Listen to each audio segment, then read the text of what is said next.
Okay, so now that we have our sequence, let's go through how to actually blast that to a database. All right, so first of all, what is BLAST? BLAST stands for Basic Local Alignment Search Tool. It's used for searching a query sequence, such as our TB1 sequence, against a database or one other sequence. It uses a local alignment, which searches for regions in the query that locally align to the subject sequence.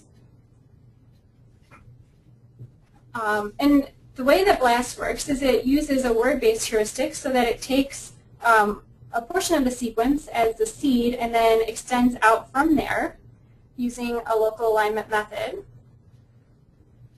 And finally, there's two different versions of BLAST that are commonly used. NCBI BLAST, which is what we're going to go through today. We're going to look at the web version of NCBI BLAST. And there's also Woo BLAST that was created at Washington University by the original developer of BLAST. Okay, so I said that BLAST uses a local alignment, but what does this actually mean? So in a global alignment, it's going to attempt to align everything across the entire distance. So you get a lot of these gapping regions. Global alignments are quite nice for things that are very similar in content and length. But a lot of times we have, we're doing a small sequence to a whole chromosome or something else, and so we want to do a local alignment where it's going to find the most biologically relevant alignment, and this is what BLAST uses. So how exactly does BLAST do what it's doing? It first takes a small word and it looks for that string of letters in the database that we're blasting against. So these words are the seeds for the local alignment. Once it finds that word, it's going to extend out from there in the local alignment. So we do our extension, and we're looking for continuous matches in both directions up from the seed.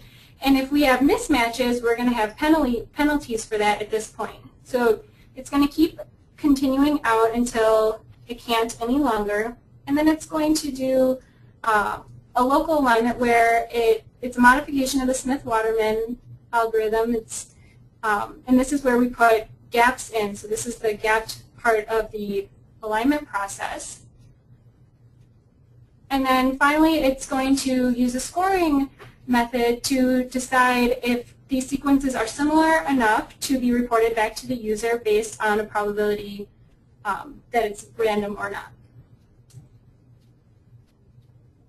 All right, so within BLAST, there's many different flavors of BLAST that we can use. BLAST-N is going to allow us to take a DNA sequence and align it to another DNA sequence. BLAST-P will allow us to take protein as our query and protein as our subject.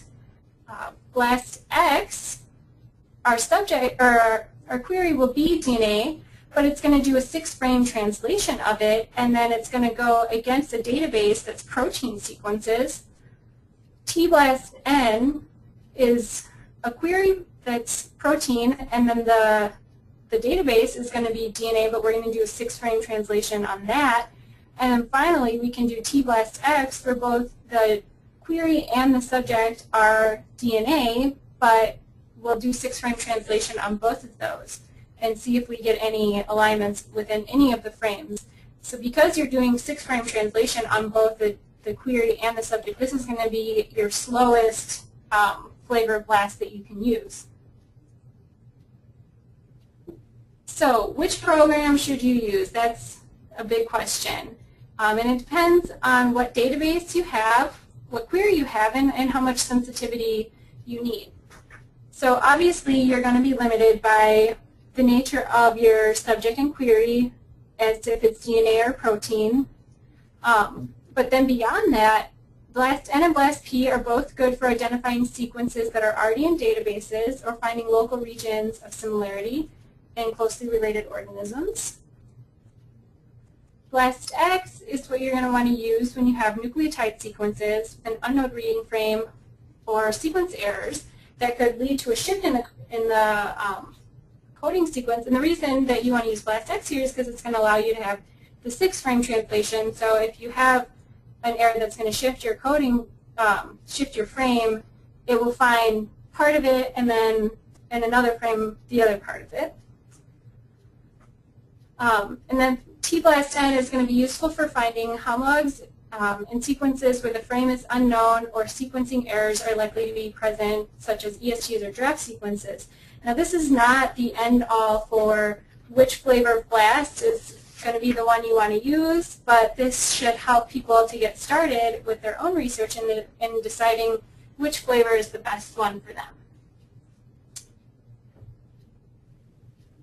Oh, and sorry, I forgot. tBLASTX is used to detect novel ORCs or exons, and like I said before, this is very slow. Okay, so now that we've gone through what exactly BLAST is and the flavors of BLAST, I want to take some time here to do an exercise. And again, I encourage you to do this part along with me at home. So we're going to take our TB1 sequence that we found previously in this webinar, and we're going to blast it, and we're going to try and find all of the orthologs, or all the species that have orthologs to TB1. So you can get to this page by Googling NCBI BLAST, and again, it's going to be the top hit, or you can go to the NCBI homepage and click on the BLAST link that I pointed out earlier. So on this page, you can see we can select reference genotypes here at the top that are available through NCBI, or we can skip this and just select a flavor of BLAST. So we're going to come down to this part, so we don't want to look against just a single species, and we're going to click the NCBI BLAST, or the nucleotide BLAST. And it's going to take us to this page without all this information filled in. All right, so up here at the top is where we're going to want to enter a query sequence. So we're going to copy and paste our FASTA sequence that we found earlier here. You can also alternatively upload a sequence. We're going to select the database that we'd like to search this against. Here we have human and mouse, but we want to select the entire non-redundant nucleotide collection. So we are making sure we are all-inclusive in this search that we're doing. We're going to make sure we have the BLASTN selected, and then we'll click the BLAST button that's at the bottom of the page. And I apologize if you're trying to follow along at home. This might take a few minutes for your BLAST to be completed, but we'll move forward and while yours is running. So one other thing that I want to point out is another option that you can use that we're not going to use today, but here in the organism section, you can specify your search by typing in a specific organism, and it'll limit the database to only sequences that are from that species. So you can start typing in the name, and it will find everything that there is for that. You can use the scientific or the common name. And then you'll just, if you wanted to go against the rice sequences, you click on Rhiza sativa, and you would only go against those. So here's a result from BLAST if we don't limit to a specific organism for our database. And this is what the output will look like. This is the top. You can see you'll have your query ID, the description of it, and a bit of information about the length and also the database that you use. Here you also have a graphical display of all of your hits that are going to be sorted by the score. And the score is a function of how well your sequence aligns to a sequence in the database.